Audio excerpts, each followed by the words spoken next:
सफ़र में, मुहर्रम में, रबीउल अव्वल में या साल जे कहिड़े बि महीने में, कहिड़नि बि ॾींहंनि में करबला, इराक़, शाम, ॿियनि पासे वञणु नाजाइज़ आहे, हराम आहे, गुनाह कबीरो आहे। माण्हू शिरक में मुब्तला थी वेंदो।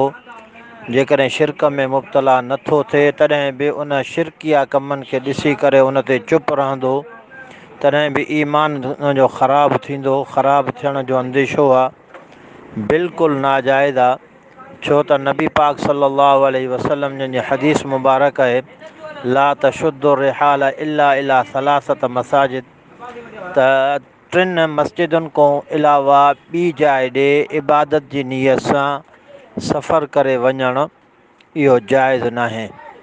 हाणे माण्हू जेको एॾां वेंदो आहे, ज़ाहिर ॻाल्हि आहे, चवंदासीं यारतूं आहिनि, उते असां कुल पढ़ंदासीं, ॿियो कुझु न चवंदो, इहो ई चवंदो न असां कुल पढ़ंदासीं, ॾिसंदासीं, घुमणु वेंदासीं। तंहिंजे करे इहो बिल्कुलु नाजाइज़ आहे। हदीस जी रूह सां, शरीयत जी रूह सां उहे टे मस्जिदूं कहिड़ियूं? फ़रमायो त मस्जिद हराम, जंहिंजे लाइ माण्हू उमिरो करण लाइ वेंदो आहे। ॿियो फ़रमायो त मस्जिद ही माना मस्जिद नबवी, ऐं टियों जेको आहे मस्जिद अक़सा।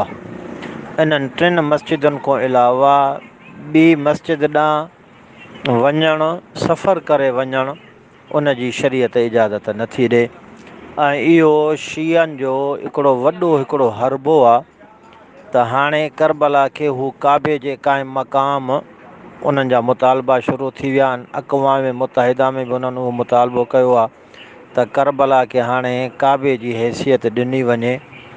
ऐं इराक़ जो जेको अॻु में अब्बादी अल मालिकी वज़ीर आज़म हुयो, उन इहो चयो हुयो त करबला जेको आहे मके खां अफ़ज़ल आहे। शीयनि जे किताबनि में बि वाज़े तौर ते इहो लिखियलु आहे त करबला जी सरज़मीन दुनिया जी जेका बि ज़मीन आहे उन्हनि सभिनी खां अफ़ज़ल आहे, हता कि काबे खां, मदीने खां, सभिनी ज़मीनुनि खां करबला वारी ज़मीन अफ़ज़ल आहे।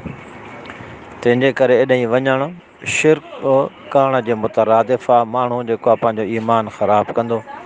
अल्लाह साईं असां सभिनी मुस्लमाननि खे इन्हनि अहिड़नि अमलनि खां बचण जी तौफ़ीक़ अता फ़रमाए। अस्सलामु वालेकुम वरहमतुल्लाह।